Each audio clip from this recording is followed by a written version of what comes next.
शिवलिंग के ऊपर जो रस की धारा जल की धारा बहती रहती है पात्र से, वो इस बात का परिचायक है कि नित्य प्रति मेरे सुमिरन की धारा अखंड रूप से परमात्मा की ओर प्रवाहित होती रहनी चाहिए, तो ही भक्ति है, उसी को ही भक्ति कहते हैं। लेकिन आम आदमी की ज़िंदगी में हम कहते हैं कि इतनी व्यस्तता है कि हम भक्ति नहीं कर सकते।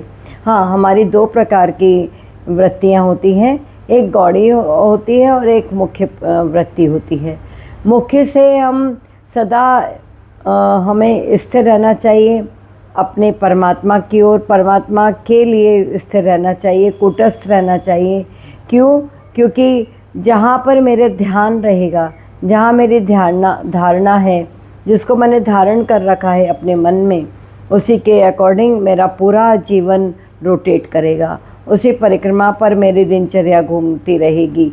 बाहर जो हम कार्य कर रहे हैं वो तो गौड़ी वृत्ति से भी हो जाता है। जैसे आप एक गर्भिणी, एक प्रेग्नेंट लेडी होती है, गर्भिणी स्त्री होती है, वह जब चलती है तो शीश पर मटका संभाले है, लेकिन उसका पूरा ध्यान अपने गर्भस्थ शिशु पर रहता है, कहीं उसका पाँव न फिसल जाए जिससे उसको, शिशु को चोट लग जाए या उसको कोई हानि पहुंच जाए।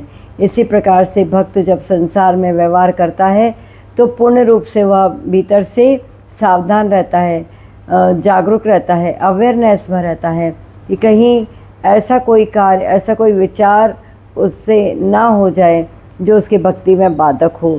तो हमारे जीवन की एक धारा सदा परमात्मा की ओर प्रवाहित होती रहे नित्य प्रति। और शास्त्र में तो कहा गया है कि भक्ति उसे कहते हैं जैसे जब तेल की धारा होती है उसको दूसरे पात्र में डाला जाता है तो अखंड रूप से प्रवाहित होती है, वो टूटती नहीं है। ठीक इसी प्रकार से हमारा सुमिरन अगर छूट जाए तो भक्ति नहीं हुई।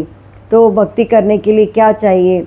भक्ति करने के लिए हमें ये पता होना चाहिए कि मैं जहाँ से आया हूँ मुझे वहाँ जाना है, और कहाँ से मैं आया हूँ, मेरा उद्गम कहाँ से है, मेरी चैतन्य सत्ता क्या है, मैं हूँ कौन। और वास्तव में हम वही हैं जो परमात्मा है। आत्मा और परमात्मा में भेद नहीं होता। तो नित्य प्रति हमारे जीवन की धारा उसी ओर प्रवाहित होती रहे जहाँ परम ज्योति है। इस बात के परिचायक है शिव जी के ऊपर जो पात्र है, उससे जो जल की धारा गिरती है वो उस बात का प्रतीक है। दूसरी बात ऐसी भी है कि हमारा जो ब्रह्मरंध्र है, सातवां चक्र, वहाँ से जो पिट्यूटरी और पीनियल ग्लैंड्स हैं, ये एक अमृत तुल्य हार्मोन बनाती हैं और ये नित्य प्रति हमारे पूरे शरीर को अच्छी भावनाओं से पोषित करती है।